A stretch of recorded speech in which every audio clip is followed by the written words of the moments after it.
माना कि बेजुबान है बेजान नहीं, दे देंगे ये जान भी आपकी खातिर, एक बार इनसे दिल लगा कर तो देखो। नमस्ते दोस्तों, मैं हूं प्रज्ञा और प्रज्ञा की पाठशाला में आपका बहुत बहुत स्वागत है। दोस्तों, कल की वीडियो में आपने मुझे इतना प्यार दिया, इतना सपोर्ट किया, इसके लिए तहे दिल से शुक्रिया, बहुत बहुत आभार। अपना प्यार ऐसे ही बनाए रखिएगा। तो चलिए सुनते हैं कि आज की कहानी का क्या कहती है।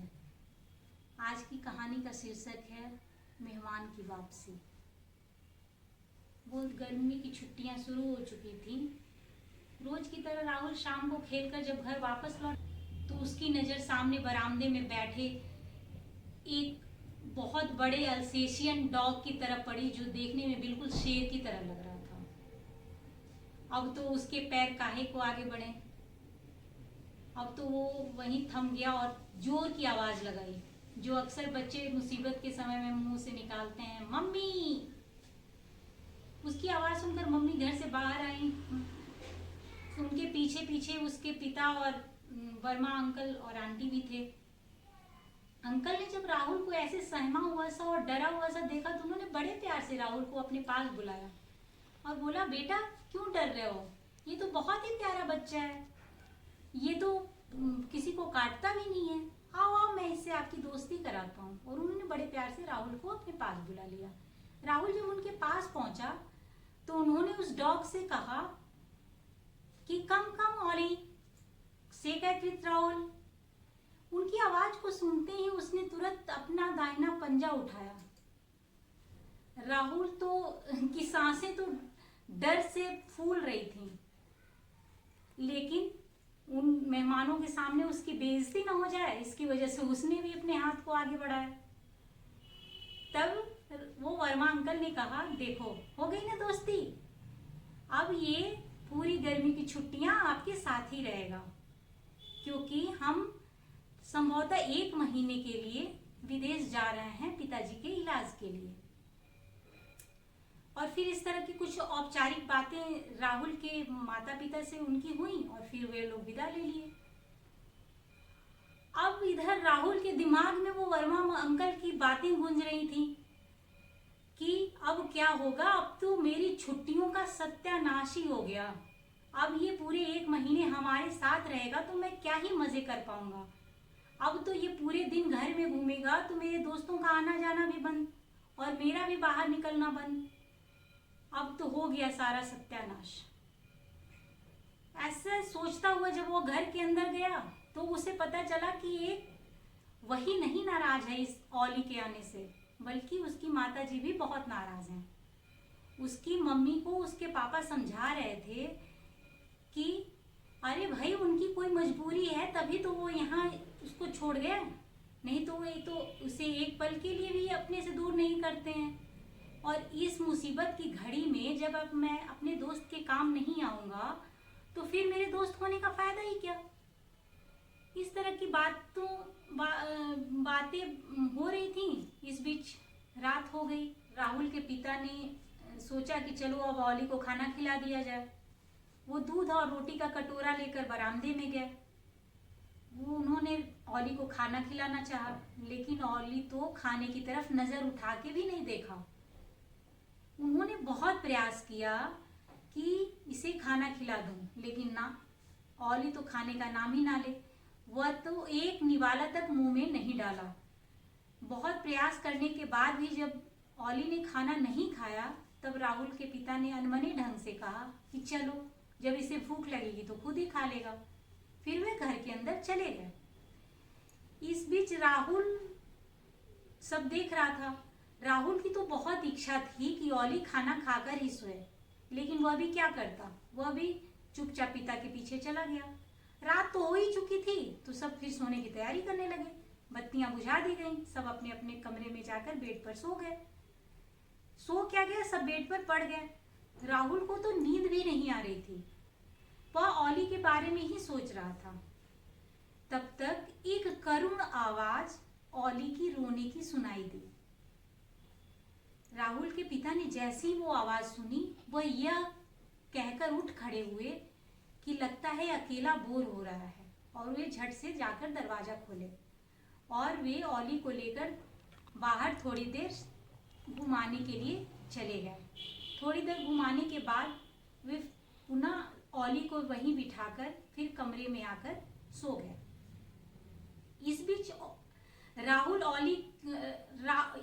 राहुल को अपनी पिछली घटना याद आ रही थी जो उसके साथ हुई थी। पिछली गर्मी की छुट्टियों में वह बड़े मजे से खुशी खुशी मौसी के घर गया था। वहां उसने दिन में तो खूब मस्ती की, लेकिन रात में जब सोने का वक्त आया तो उसे अपनी मम्मी की याद आने लगी और राहुल तकिए में मुंह छिपाकर सिसक सिसक कर रोने लगा।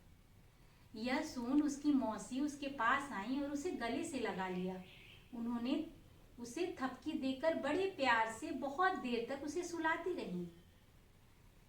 तो इस समय राहुल को भी यही लगा कि कहीं ओली को अंकल आंटी की याद तो नहीं आ रही है। और इसके बाद जैसी उसने दूसरी आवाज और इसके बीच राहुल के कानों में जैसे ही ओली की दूसरी आवाज सुनाई दी रोने की, वह झट से उठ खड़ा हुआ और धीरे धीरे आकर दरवाजा खोला और बरामदे में गया। वहां जाकर वह देखता है कि ओली बरामदे के कोने में सिमटा हुआ सा सहमा सा चुपचाप नजरें नीचे करके बैठा हुआ है। राहुल को डर तो उससे लग रहा था, लेकिन जब उसने ओली को देखा तो उस टाइम ओली बिल्कुल खूंखार नहीं लग रहा था, बल्कि वह एक असहाय सा दिख रहा था। राहुल हिम्मत करके उसके पास गया और बैठ गया और उसे धीरे धीरे सहलाने लगा और कहने लगा, तुम्हें अंकल आंटी की याद आ रही है? तुम परेशान मत हो, वो लोग जल्दी आ जाएंगे। हम लोग सुबह कल जरूर अंकल आंटी से बात करेंगे। राहुल की यह बात ओली कितना समझा या नहीं समझा यह तो पता नहीं, पर उसके स्पर्श का, उस स्नेह भरे स्पर्श का जादू ओली पर जरूर हुआ।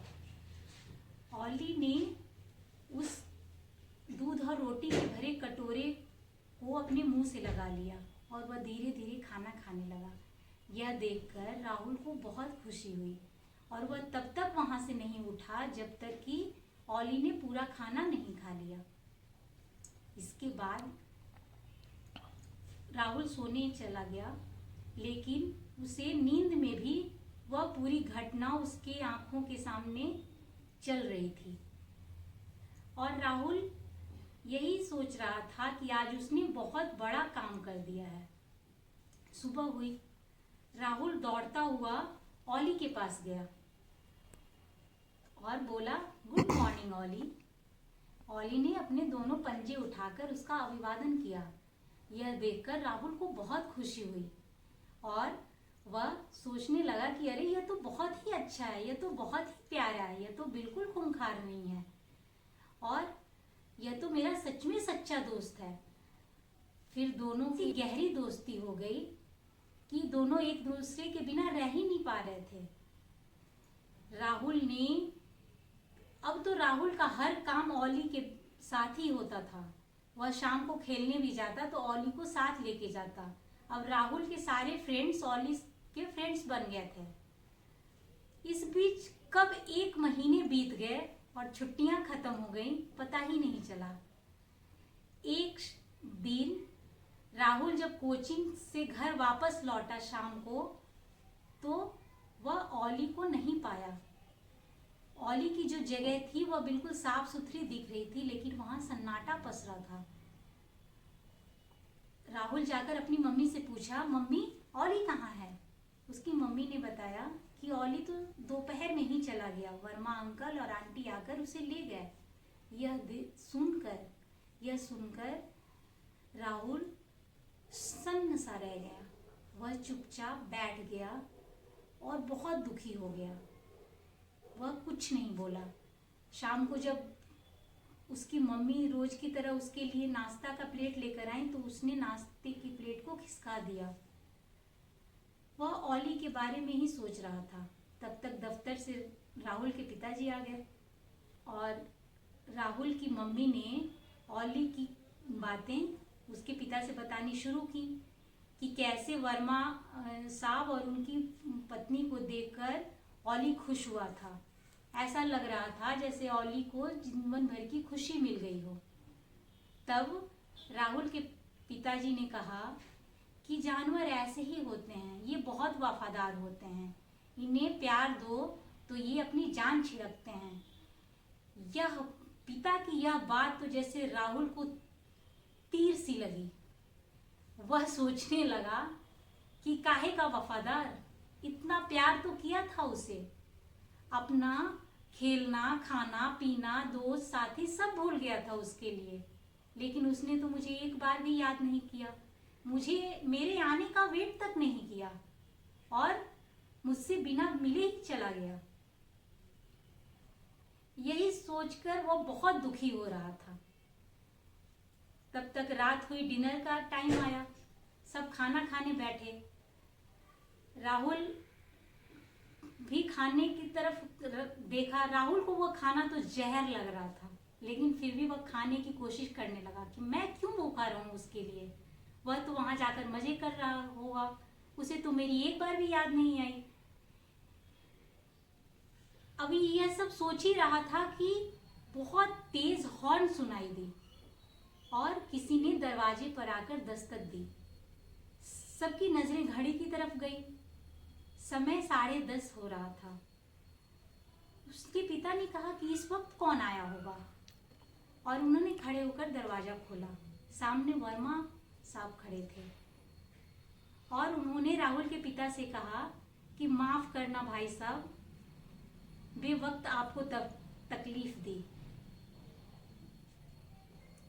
तब तक उनकी बातें पूरी भी नहीं हुई थीं कि ऑली दौड़ता हुआ तीर की तरह घर में घुसा और आकर राहुल के पैरों से लिपट गया, मानो कितने दिन बाद मिला हो।